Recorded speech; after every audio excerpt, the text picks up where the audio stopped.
This episode is brought to you by First Response. First Response recognizes that not all pregnancies are the same, and neither is the road to get there. The First Response brand is fervently committed to supporting, sharing, and empowering all pregnancy journeys and providing accurate information, especially to those struggling with infertility, loss of a baby, and maternal health inequities. With a variety of tests that detect pregnancy hormones early and often, First Response is there for you every step of the way. All First Response pregnancy test products are available for purchase at all major retailers in-store and online. Be sure to pick one up today. Hello and welcome back to Baby Steps. I'm Jordana Abraham and I'm back with my big sister, Dr. Naomi Bernstein, yet again for season 2 of Baby Steps. So excited for this. So who do we have on this week? So today we have a repeat guest, our only guest of both seasons, economist Emily Oster. And I was really excited to have her on because I had her on last time, but this time I had her on to talk about her new book, which was so relevant to everything we're talking about. It's called The Unexpected. To back up, she's written multiple books about like pregnancy and then like child raising, and they're all sort of based in like data and studies. Her first book was Expecting Better, and it's all about like the studies about pregnancy, and like it kind of is supposed to like relieve anxiety because it's basically saying that like a lot of the stuff that your doctors tell you is like really bad is like, you know, the studies say are not necessarily as harmful. Basically, the whole premise of her books is sort of to reduce anxiety through data, which is why I was really excited about her newest book, which is called The Unexpected. And the book is solely about dealing with pregnancy complications. So I love that because it's like a lot of the data is around these like, you know, seemingly normal pregnancies, but up to 50% of people suffer from some sort of complication in pregnancy, whether that's first trimester miscarriage, second trimester miscarriage, stillbirth, or just like issues that, you know, where you wind up having a healthy baby, like gestational diabetes, or even like complications that you could have after you give birth. So it really like runs the gamut of all of these things that can go wrong. And like, again, 50% of the time, like something is not ideal in the pregnancy, which is like a pretty big statistic that people don't really tell you about, you know? Right, totally. And I think it is always helpful. I think the best about this podcast is that it normalizes not just things behind, you know, pregnancy complications, but the fact that these things happen to so many people. And I love that Emily Oster, she really has such a calming presence because I think in the age of all of the kind of fear mongering marketing strategies that, you know, companies are using to try to get you to buy their products, hearing from someone who's, you know, deep into the research and the data behind all of this helps you feel like you can get a clear, neutral perspective on what the facts actually are versus what we're seeing on Instagram and social media and what's kind of being pushed to make us feel scared, when it does sound like a lot of this is very common.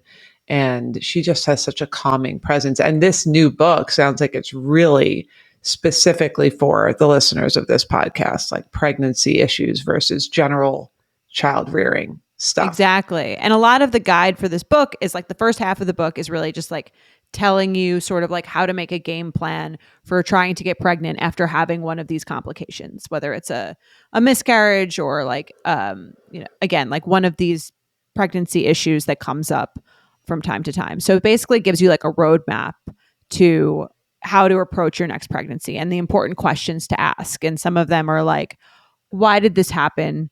Is there anything that can be done to prevent it? And just kind of like giving you the research around the statistics behind these things. How likely is it to happen again?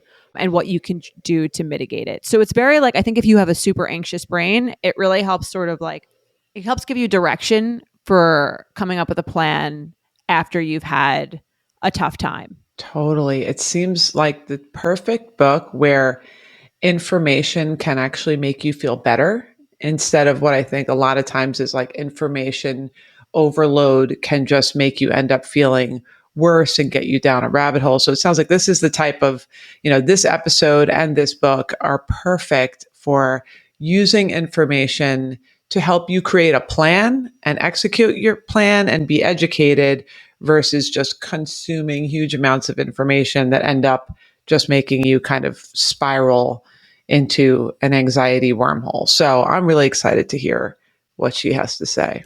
It's a great episode, and let's just bring her right on. And we are back with Baby Steps. I'm so excited to welcome back a season 1 fan favorite, a personal hero of mine, I'm going to say, in the fertility and parenting space. Welcome back, economist and author, Emily Oster. I'm so excited to be back. Thanks for having me. Of course. We're excited to have you back. And it's a special episode, and it's a special time to be speaking to you because you are about to release, I'm not sure when this episode comes out, it might already be out, your book, The Unexpected, is out April 30th. Yeah.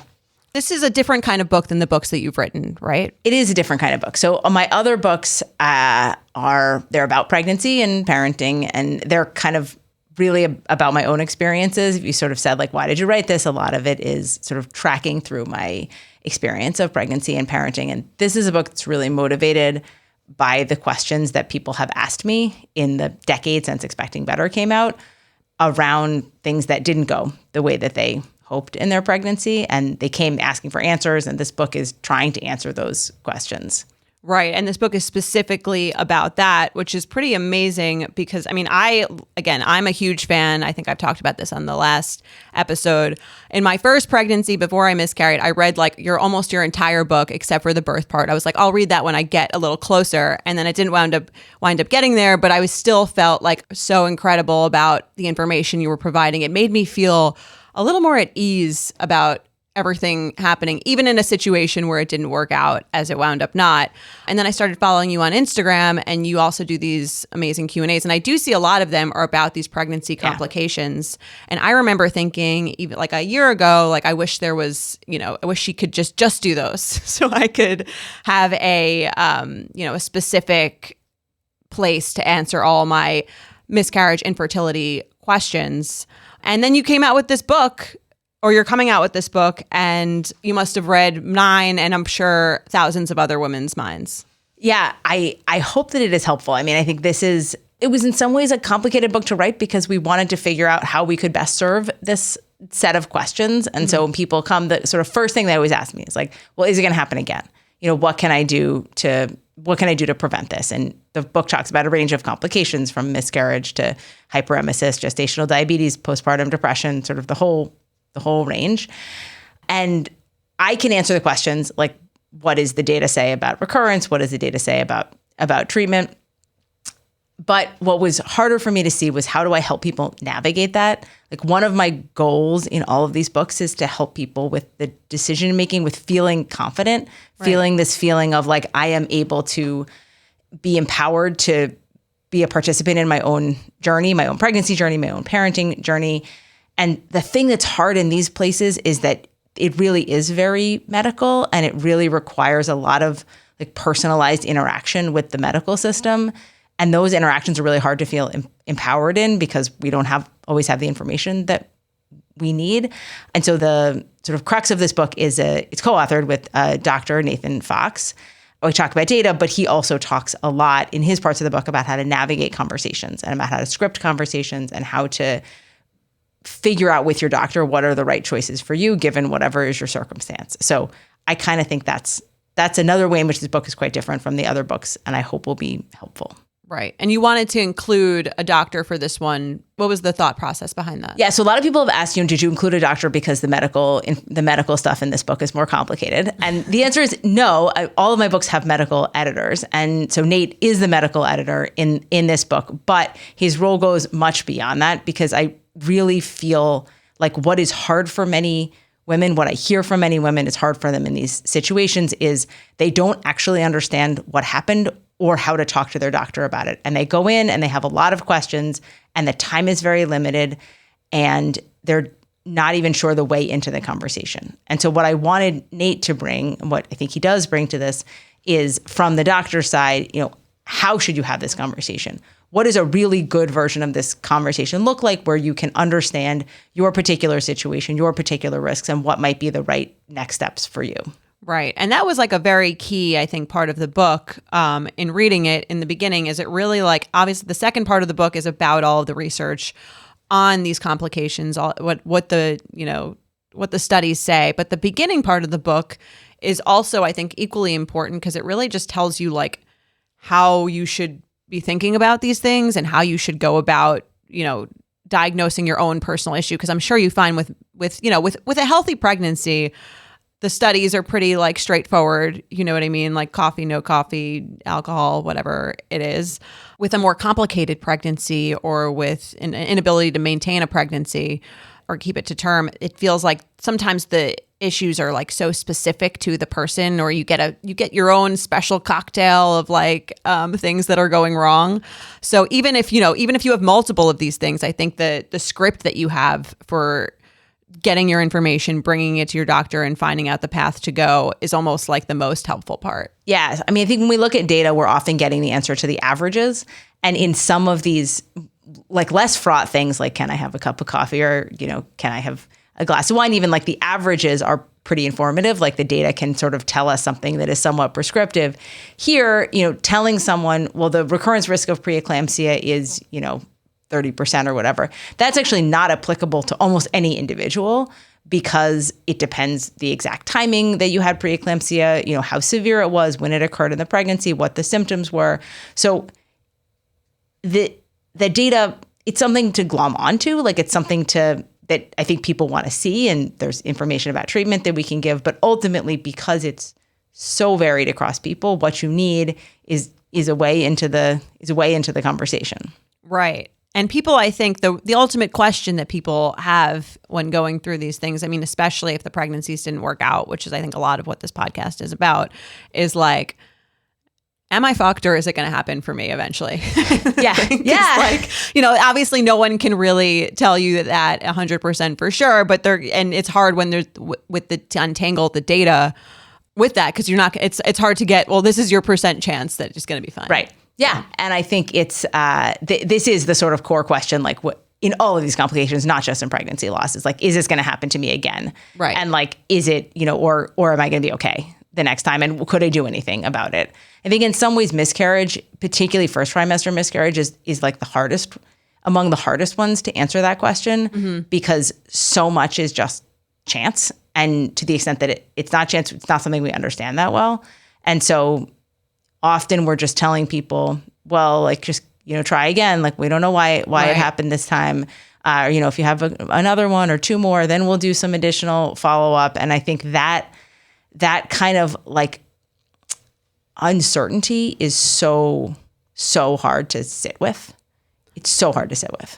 Why do you think there's not more data on like, because again, like the book says, and that's what everything that I've read seems to be like, if you just keep going, like eventually something kind of works out. But why isn't there like more concrete information there? So generally in the first trimester, we think about 90% of miscarriages are a result of chromosomal abnormalities. And most of the time, those are just by chance. The risk increases with age. There are chromosomal abnormalities we know about. There are ones we don't know about. So in some sense, we tell people to keep trying. They tell people to keep trying because the answer is like, well, it's probably nothing. It's probably not specific to you. Or if it's specific to you, it's in a way that we don't totally understand and we wouldn't be able to fix anyway. Right. And so the best we can do is just have people keep trying. But somehow the messaging, which comes across not explaining that, like here is what could have happened and here are the things we could try, but here's why that wouldn't be relevant. We're not giving people that explanation. We're just saying, oh, keep trying. And if you have 2 more miscarriages, come see me. And that's like, well, why 2? Like what? Where'd you come up with that number from? Right. Why don't we do this testing after 1 miscarriage? Which is a very common question people ask. Like if you've had 3 miscarriages, there is some additional testing they'll do. Why don't you do that testing after 1? Right. A reason you kind of do discuss that in the book, or maybe that's more in Dr. Fox's explanation, is that sometimes you do these like miscarriage panels, which there's a lot of them. I've had them all. There's MRIs, there's, the blood tests, there's the karyotype test, there's all that stuff. But sometimes you find information that isn't even relevant and then you're kind of stuck on that. And, it could just be chance. And then you work yourself into this like medical tizzy. Yeah. I think Nate focuses a lot, I think this is right, on sort of thinking about testing as providing an answer that would help in some way. Right. You know, that we sort of want to think about the choices that we make as moving us in a direction that would be helpful for the future, as opposed to just collecting information with which we can do nothing. Right. Sometimes that information is helpful or can make us feel better, but we can also attach to it in a way that's unproductive. Right. And not particularly helpful. And then you also talk about, maybe it's more, again, it's I'm not sure. We're a team. Yeah. It's a team. Okay. You guys are, we're like a team. All right. I'm We're a not team. sure if it's like, this is your section, this is his No, section. we guys can speak answer in all- different voices, but yes, I'm sure she's read his parts and vice versa. I read his parts. Nate and I are very close. We're very close. I'm sure. No, and the book reads like super cohesively like that, but I do like that there is some sort of delineation of like, you know, and even at the end of each chapter where you have like your summary and his summary, like here, your takeaways from different perspectives. Exactly. So do you feel like there is a sense of like over testing with fertility issues, or not necessarily? I think not necessarily. You know, when people are looking for answers, doctors want to serve those answers as much as possible, because telling someone, I don't have anything to offer you does not feel good. Right. So I think there definitely is a sense in which, you know, some of this is a sort of search for answers that we might not have. But sometimes when we do this testing, we do learn something. So, you know, there's always a trade-off in kind of, for a small number of people, there are, let me say this differently. So when we have pregnancy loss, miscarriage, first trimester, second trimester miscarriage, there are some conditions that people can have which could make miscarriage risk higher. Right. So, you know, there are, you know, balanced translocations in your genes, which are uncommon, but not that uncommon, which can make miscarriage more likely. So there are things like that where we could learn them. And then in some cases, they would suggest a different path forward. So always when we're thinking about additional testing, we're trading off the fact that, you know, the testing is invasive, that it can cause anxiety, that it can cause stress, and we're trading off that against some small amount of information we might get. And so I think we think about the testing, some of that trade-off is really about individuals and how you're going to feel about this testing, right? So for some people, the experience of going through that kind of testing is very stressful, and for some people, it is very reassuring. Mm-hmm. And when we have conversations with our providers about how to approach this, a huge piece of it should be, you know, what do you want? Like, what is going to feel right for you as the way to deal with this, as opposed to saying, well, everybody, you know, over this age gets this set of tests, and under this age gets this set of tests, and with this characteristic gets this set of tests, because the answer is it should matter how you engage with them, not just what the medical details are. Right. Which can kind of make it hard to, I guess, from the patient perspective of like, well, I don't know, like what should I test for? But also, you know, I mean, there seems to be like a balance of, I want you to tell me what to do, but also totally. I know my own body, or, you know, doctors get it wrong sometimes. Yeah, no, Nate and I actually have a piece coming out around the time of the book in The Atlantic about exactly this question of like, how can we bring together the expertise that the doctor has and the patient has in a way that's not frustrating? Because I feel like for both sides, there can be this frustration in these conversations where patients are coming in saying, you know, well, here's my stack of documents and this is exactly what I want. I did my own research. And the doctor's saying, well, like that's not relevant for your condition. Right. Or the patient feels like the doctor says, well, here are these two options. You know, you choose. And the patient feels that they don't have anywhere near enough information. And you're the doctor. Why aren't you telling me? And so our view is that the right conversations here recognize that, you know, the patient has expertise in themselves, in what they want, in how they feel, in what their condition was like for them. And the doctor has some expertise in the medical aspects, and which of those should weigh more actually depends on what kind of decision you're talking about. And there are productive ways to combine that, but often we don't combine those in the productive ways. Right. That makes sense. Would you say the book is for anyone who's had any sort of previous pregnancy, whether that came to term or not? It doesn't seem to necessarily be geared towards people who have not been pregnant yet. Right. I think it is, I see there are two audiences for this book. So I think one, the clearest, is people who have had a previous pregnancy that was complicated by one of the things we talk about in the book, and that's about 50% of pregnancies. Wow. So, that's a lot of people.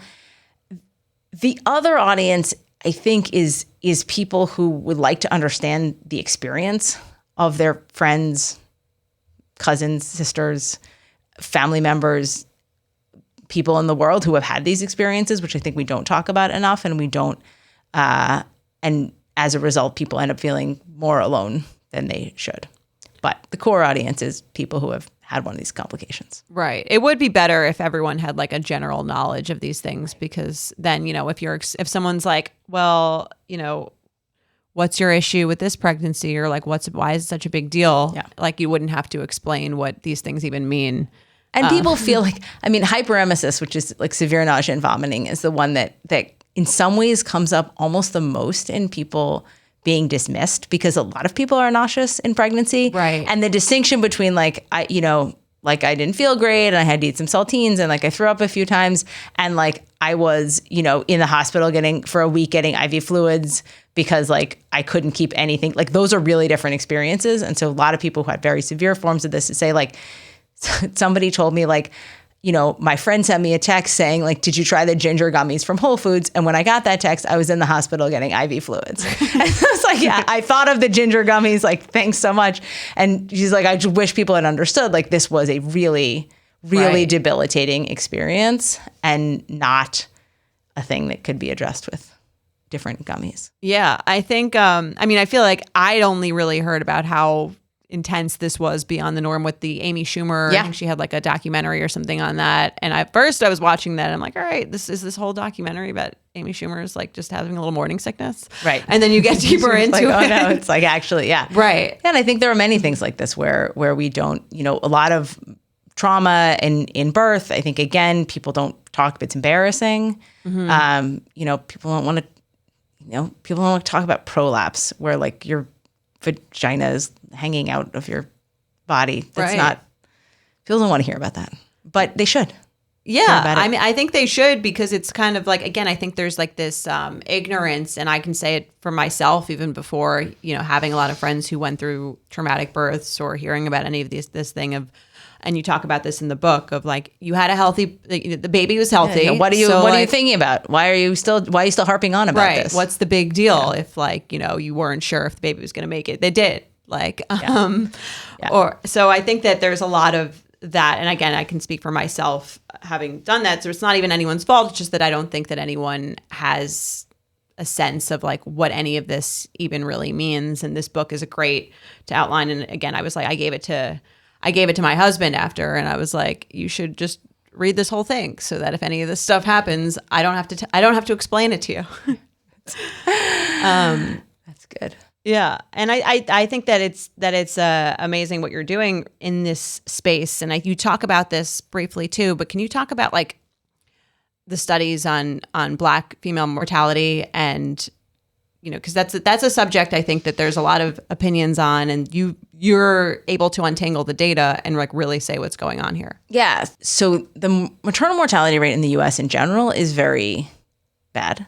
It's much higher than many of our peer countries. And the maternal mortality rate among Black women is like 2 to 3 times as high as among any other group, and particularly among older Black women. And it's what's so striking. There are many striking, terrible features of that fact. But one very striking feature is that it is not solely or even largely an income story. So sometimes when you'll hear talk about this, particularly from certain parts of the political spectrum, we will hear, well, it's not about race. It's just about income, and just outcomes for poor people are worse than richer people. That's really not true in this case. So the maternal mortality, morbidity, that's like serious complications for Black women at the very top of the income distribution, like the top 10%, are actually worse than the bottom 10% of white women. So it's sort of race is trumping income there. And so it's clearly suggests there's something going on in Black communities in the way that they're interacting with the way that providers are interacting with patients, that we really need to figure out what it is and how to address it. Right. And you said that, I think you looked at people who had immigrated. Mm-hmm. Black women who had immigrated and they had not had that issue before they got to this country. Yeah. So it's even further. Yeah, and it grows with more time in the country. So one of the the sort of systemic racism stress, like allergenic stress across the life cycle, is something that comes up a lot in discussing this, and I think has a potentially pretty significant role on top of just the idea that providers are not listening, which is a point that many people have made. Right. And then, I mean, this book obviously then seems like particularly important for anyone who might be being dismissed or anyone who might be a victim of racism in their medical care. Yeah. Yeah. And I mean, I think I feel both positive about that and also because it feels like what I want to say is being informed is a way to make sure that you're getting the care that you need. And if you know about these complications, if you know what's happening with you, then it is a way to make sure that you're getting the best care. But oh my goodness, are we telling people that you have to be an expert? Now it's your job. Right. So I think I'm yes. And also I really would prefer that was not the way things operated. Totally. I think I had the same thought. It's here's your book to be empowered, but also it's not your job. Right. Also. Yeah. And I think there's one view of this, which is here's your book to be empowered so you can make the right decisions for yourself. And so you can, participate actively in your care in a positive way. And I think that's a positive spin. The spin of you need to read this so you can make sure that people are not dismissing your complications. I hope that is not true, but sadly feel it might be. Well, anecdotally, I've heard that many Black women then prefer to do maybe a home birth or something like that, when actually that can be even more risky if you have any pregnancy complications, but they probably feel at least I can control the people that I'm surrounded by. So I think there's been certainly some discussion of this. Is a really interesting new effort called Birth Fund, which is founded by Elaine Welteroth and with a bunch of very impressive support, which is about getting midwifery care to Black women. And I think that's a potentially really, really interesting and important idea for getting culturally sensitive, good, high quality medical care to people who have not had as much access as they should. Right. So you're saying up to 50% of people suffer one of the many. There are many. Many complications that you write in the book, whether that's preeclampsia, miscarriage, first semester, second semester, stillbirths, finding out that was more common than previously expected. Yeah. What do you think is the right way to go into a pregnancy? Is it to expect that something will go wrong, or is it No. I don't think people should go in expecting something to go wrong. And I think that we should go in informed and prepared for that possibility. But I think there's a difference between being prepared for that possibility and spending all of our time focusing on all of the things that could go wrong. So people have asked, should I read this book before I get pregnant? I'm not sure. I'm not sure I would recommend it necessarily. Well, it might stress you out, I guess. It might stress you out. And I think that of course that means that 50% of pregnancies don't have these complications. So there's always a fine line between informedness and kind of anxiety that pre-anxiety, sort of anticipatory anxiety, which we don't need. Right. Going back to what you were saying before about the high female mortality rate. Yeah. I thought the US is supposed to have the best healthcare systems in the world. So why do you think we're so much higher than other countries? Isn't this where people come when they need a good doctor? Yeah. So I don't think we have a great answer to this question. One thing is actually it's an extremely difficult concept to measure. So even sort of where we fall in the cross-country comparison is super in the weeds, but where we fall in the cross-country comparison depends a little bit on which set of numbers you prefer. So the CDC has a set of numbers that they like and other people have a different set of numbers that they like, and it's not obvious. Right. It's people disagree about which one is the right number. Generally, though, both our maternal and infant care is not where it should be relative to our peer countries. And I think some of that is actually about lack of support later. So you're thinking about maternal mortality or even infant mortality as kind of things that happen in the hospital. But actually, a lot of it is about things that happen later. So after people are home, stroke or other kinds of cardiovascular events that can happen when people don't have the kind of access to medical care, the kind of doctors that they should. They don't have the kind of check-ins that they should with a medical provider. And I think that may be something that's missing on both the mother and infant side in the U.S. Right, which could help attribute that, I guess, very high and some number. Some of that maternal mortality is mental health related. So is it's like postpartum suicide. Yeah. Okay. Oh, I didn't even think of that as something that they would include in that. This gets into the ways in which this is a very complicated thing to define. Right. What would you suggest someone do if their case seems to like be on the bad end of the data, right? Like they seem to continuously feel like they're on like there's a 65% chance of something working. They seem to continuously be on the 35% chance, or like whatever's work seems to be happening for them is going against the data, what the data would say.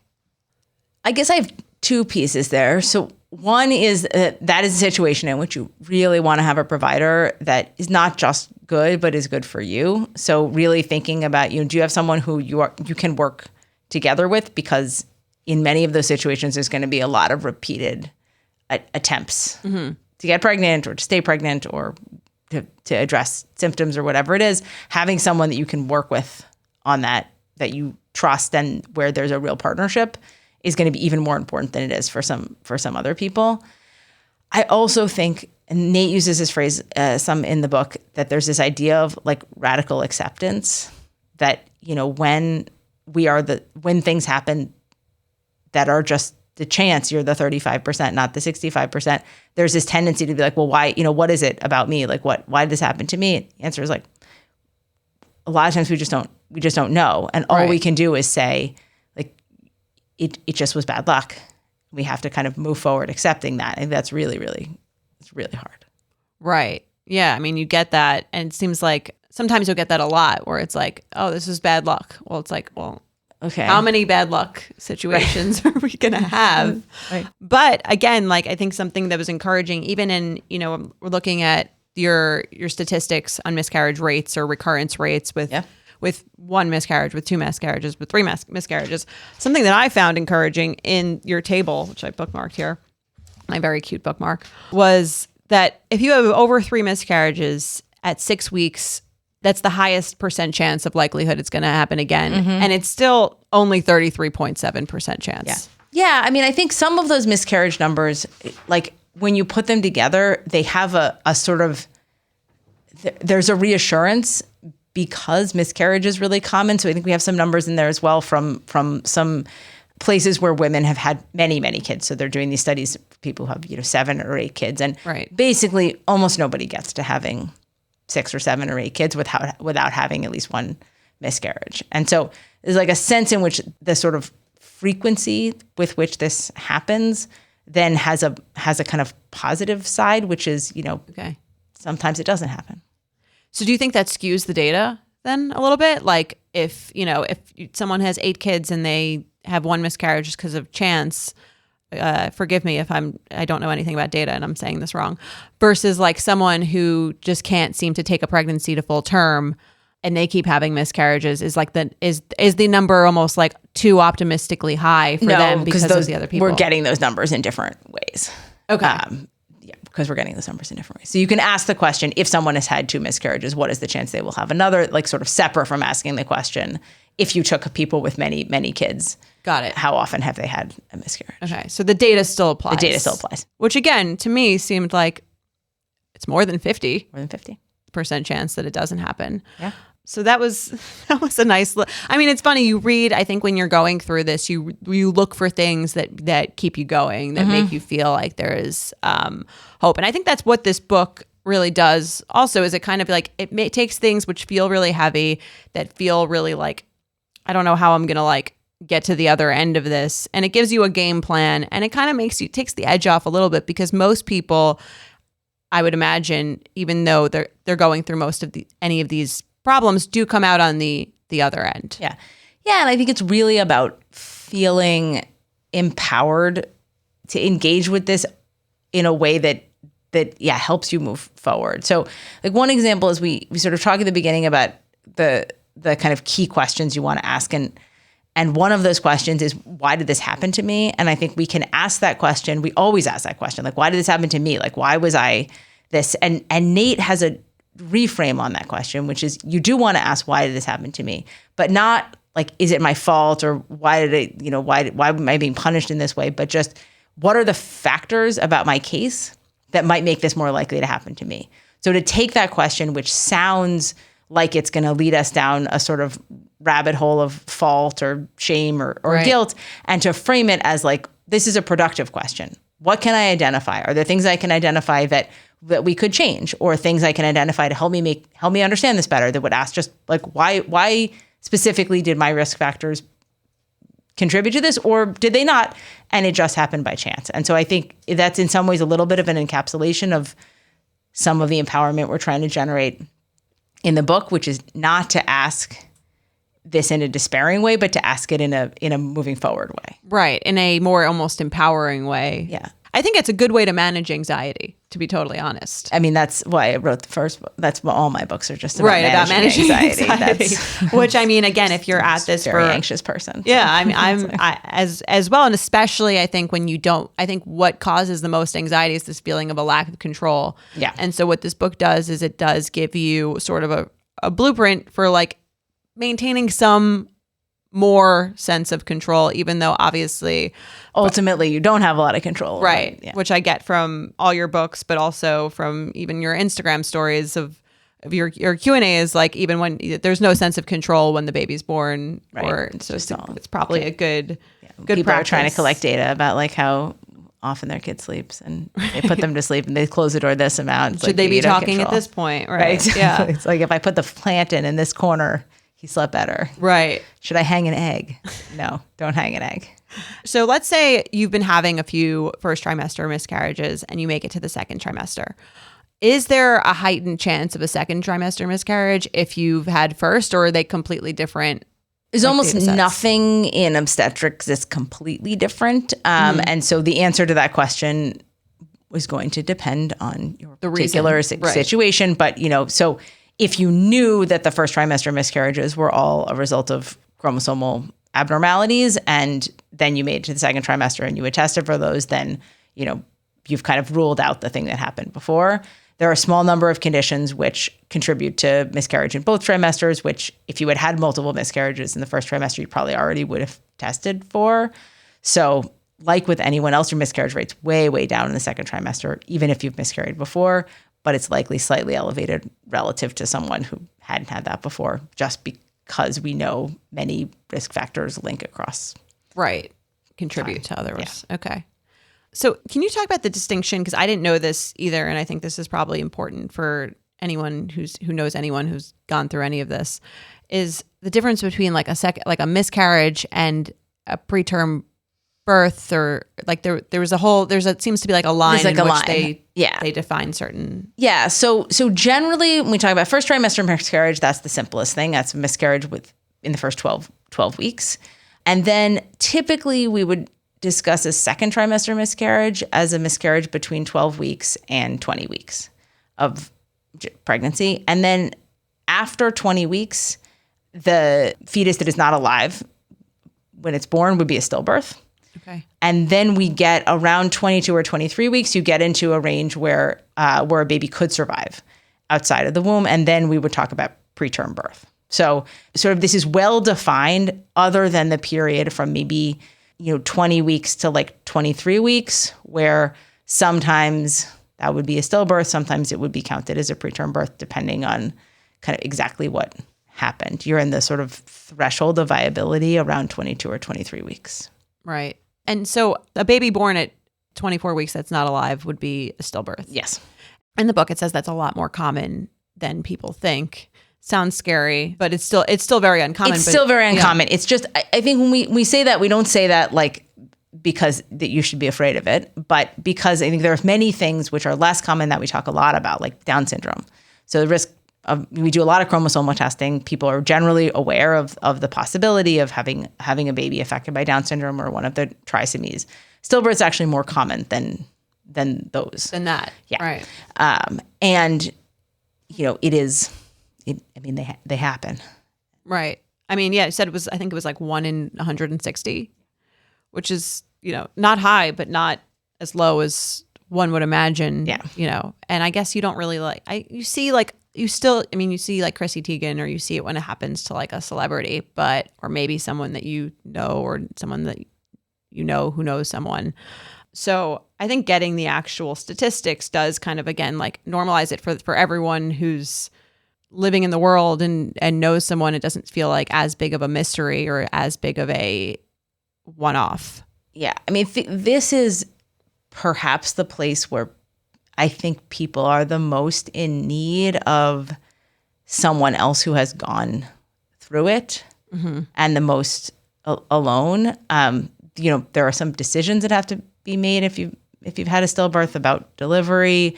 There's a really great organization that focuses on this, and sometimes people write to me. He wrote to me at some point, said I am in the delivery room, and I just had a miscarriage. I just had a stillbirth at 39 weeks. Do you know anyone I can talk to? Right. So these are some people I often will send somebody like that to. But this experience of just I don't know anyone else who has gone through this, and this just the most profound, grief-filled, and yet somehow, unlike if you lost a baby after it was alive, where people would come around you, I think it's almost like people don't exactly know how to interact with a stillbirth.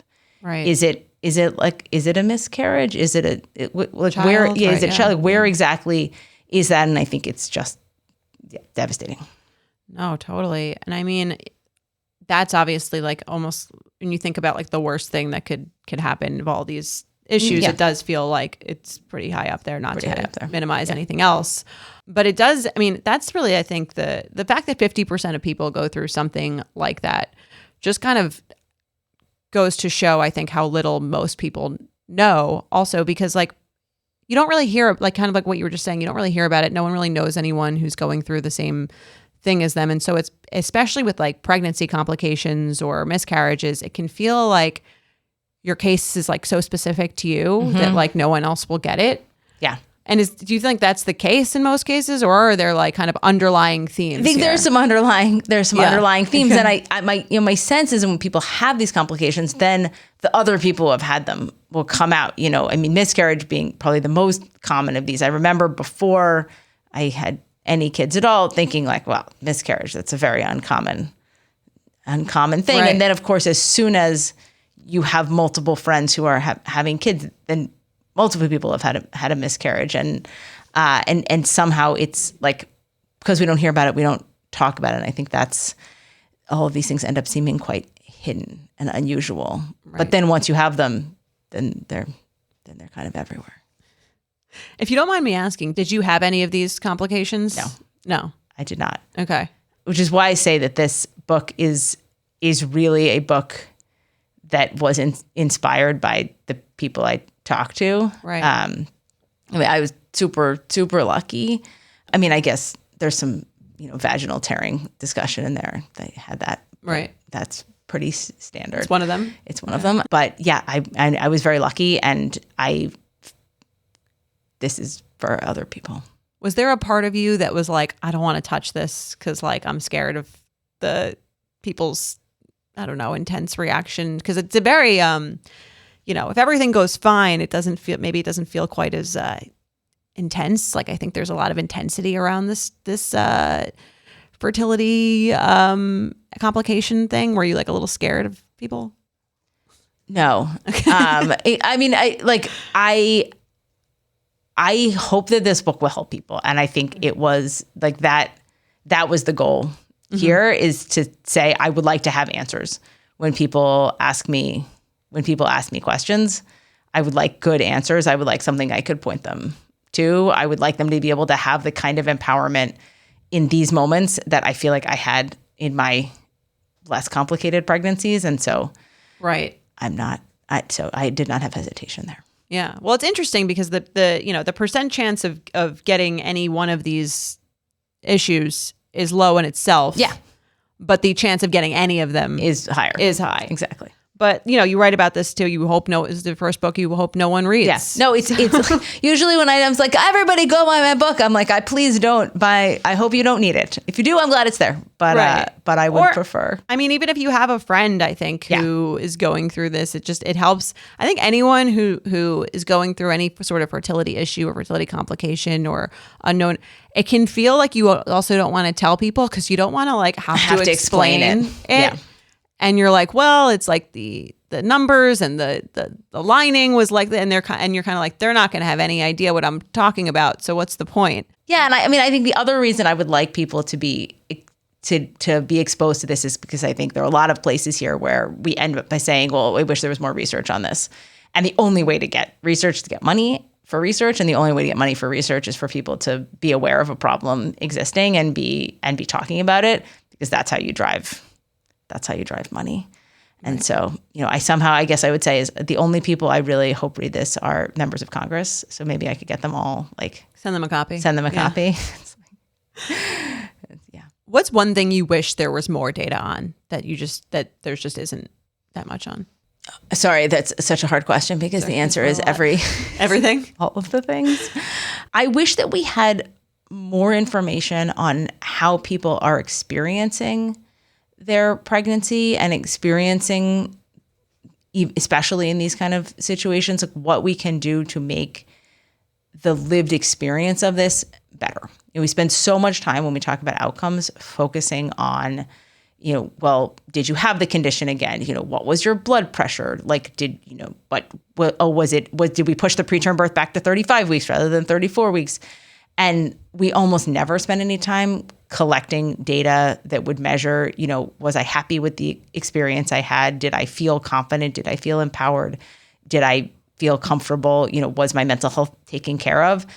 I would like us to collect that information more so we could think about things, so we could prioritize that as something that would be part of a positive intervention. Right. I mean, I think I saw this stat maybe on your Q&A or something about, maybe it was somewhere else, but something about like if the mental toll of having a miscarriage is sort of like being diagnosed with cancer, or is like has the same. Yeah, that wasn't mine, but yes, that is. I think that is what people say. Yeah, it's extremely significant. Right. And I guess that probably wasn't on your thing because that probably sounds like a hard one to measure also. Yeah, because we don't measure. Right. We don't measure this. We just don't have good data on those kind of outcomes. Right. Okay.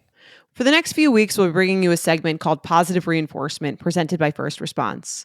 We know that waiting for the positive test is exciting, but also stressful. No matter what you're struggling with on your journey to conceive, we're here with a little positive reinforcement. The information provided herein is intended for educational purposes only and is not a substitute for professional medical advice, diagnosis, or treatment. Always seek the advice of your physician or other qualified health provider with any questions you may have regarding a medical condition or the use of medical devices. So from the data, in the book, you write that with time and continued trying and sometimes interventions, nearly all couples will have a successful pregnancy. And this is every reason to be optimistic. What do you think is the most encouraging thing in the data that you've seen for people, like generally, for people on this journey? That we have made progress over time and that we are understanding more about what causes pregnancy loss and causes these things. And there is a lot of research ongoing about treatment. You write that, like 90% of the time a miscarriage is due to a chromosomal issue or an abnormality. You write that it's pretty much never your fault, right? I read that, yes. Is there a case where it is your fault? I think because like there is there's always something in the back of your head of like, what would make it my fault? So I would never use the word fault. Okay. Ever. I think the way you could ask that question is, are there ever circumstances in which there is something about your physiology that resulted in this? And the answer to that is, yeah, there are situations. Some of them are chromosomal. So there's a thing called a balanced translocation where pieces of two of your chromosomes switch. And it's fine for you because you have those genes. They're on the wrong chromosomes though. And if you pass a copy and you don't pass both copies at the same time, then that can cause a miscarriage. And so there are things like that, which again, is that your fault? No, of course not. You're asking, I understand I what you're mean, asking, like, is there like a right. behavior? Is there a behavior you could do? or like, you know, aside from, I assume, binge drinking or like binge drinking, you know, very heavy drug use, a serious accident or like abuse, you know, sort of violence can result in a miscarriage. There aren't a lot of other other things beyond, you know, like, I mean, again, sort of drugs, particular drug usage. It's not like using too much perfume or... No, it's not using too much perfume or dyeing your hair or, you know, going to hot yoga, which you shouldn't do, but is not going to cause a miscarriage. Right. It's not having a massage. It's not the laser treatment that you accidentally get. It isn't waxing. It's not that you used the wrong hair care product. Okay. I mean, that is, I think that's quite encouraging to know, because I think that that's sort of what, you know, you say it's not your fault. And I get you don't use the word fault, but it's like, I think when most people are thinking that, it's like, did I lift something too heavy when I shouldn't have done it? Or like, is there a chance that that was the reason? And you're saying like nothing in the data. Nothing really in the data says. would say any of that. Okay. Yeah. Well, that's one thing to feel, I think, a little bit better about, because I think that a lot of these things do feel internalized, and they do feel like they can drive you into like a kind of mental spiral of like, I need to do everything completely perfectly, even when I'm trying again. And that can almost worsen, like what you were saying before about like the mental health toll of it on an already stressful thing of like, I can't, you know, I have to, if I ate an inorganic berry, then I've basically like, I've done this to myself. No, and I think when we phrase it sort of 90%, that, you know, 90% of the time this is a chromosomal abnormality, 10% of the time it's something else. What doctors mean by that is generally like 10% of the time it's something, some other aspect of your physiology that maybe we could understand, not it's something you did with your hair gel. You know, and so, but I think people here, it's like, well, 10%, the 10% is my fault. Like, well, no, it's not your fault. So when doctors recommend these lifestyle changes, or, you know, maybe suggest, or you read online about these things for conception, like, what is the point of that if that doesn't even give me an example anything? of something that you're thinking you know, of. if you say, you know, take all these supplements and maybe that'll help the pregnancy stay. Is that... We have very little evidence for things like supplements, for almost any supplement in fertility. You know, occasionally there'll be like a little bit of a study here or there, although a lot of the stuff is kind of p-hacked. I think the sort of two things I think are happening in those recommendations. So one is that sometimes there's a value in telling patients something to do, because people like the idea of doing something, and there's no reason to think some of these supplements wouldn't be like, that they would be bad. Right. And I think some of the stuff you could get recommended is like, you should exercise, don't smoke, you know, don't drink too much. These are like sort of standard recommendations that we give to people that are probably good for you in general. Right. And this is a time when people are focusing on them, on their health. So like maybe it's a good time to get them to quit smoking and start, you know, vigorous walking. Right. But it doesn't seem to be the case that women who are more likely to miscarry are less healthy walking than or not or taking less supplements. Right. That's their issue. Okay. No, it's not the supplements. Thank you to our sponsor, First Response. For nearly 20 years, First Response has supported Resolve's mission to empower the infertility community through providing resources and support for individuals and couples on their path to parenthood. Resolve.org is home to many resources for the infertility community, including free support groups, books, and more.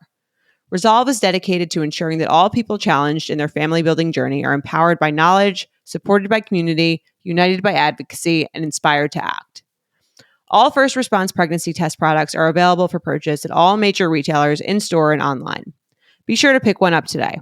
This has been so helpful. Thank you so much for coming on. I feel like what you're doing with this book, especially, I mean, it feels like you're really giving back to a community, especially if you haven't even suffered from this yourself. It's like a true handbook to anyone, I think, going through anything, or who knows anyone who's going through anything. And I think that's almost all of us. If we actually knew people in our lives intimately, you would know at least one person going through something in this book. And I mean, I know I focused mostly on like the miscarriages, first semester, second trimester, that kind of thing. But there's so much here. Even if you get past that stage, there's fetal growth restriction, there's preeclampsia, there's gestational diabetes. No, and I I think what's great about this conversation is you approach the book in exactly the way we want, which is to read the first part and then read the parts that are relevant to you. And so I think that's what we're hoping. That's the sort of handbook nature of this. Yes, for sure. Like I said, I read the first part. I read the part that was great for me, and then I'm gonna keep it in case, it's like weird. It's like hopefully I'll get to the point where I can have gestational diabetes. That would be wonderful, and then I'll have a guide for it. Exactly. It's like everything feels like, well, at least I got pregnant, or like at least like there's positive ways to look at always a positive. Yeah, I'm hoping to get gestational diabetes in the near future. Thank you so much for coming on. This was great, and go check out The Unexpected, sold I assume everywhere books are sold. Thank you so much for having me. It was really a treat. Of course.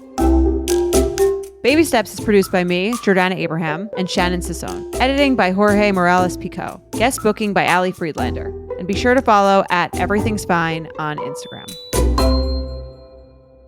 Thank you to our sponsor, First Response. A lot of us test more than once. That's why First Response created the Triple Check Pregnancy Test Kit, which includes 3 different tests all in one box. The kit includes the Early Results Pregnancy Test, 1 digital pregnancy test, plus 1 rapid result pregnancy test that gives you fast results in just 1 minute on the day of your missed period or any day thereafter. Each test in the kit offers a different way to learn your results, so when the time comes, you feel as confident as possible. All First Response pregnancy test products are available for purchase at all major retailers in-store and online. Be sure to pick one up today.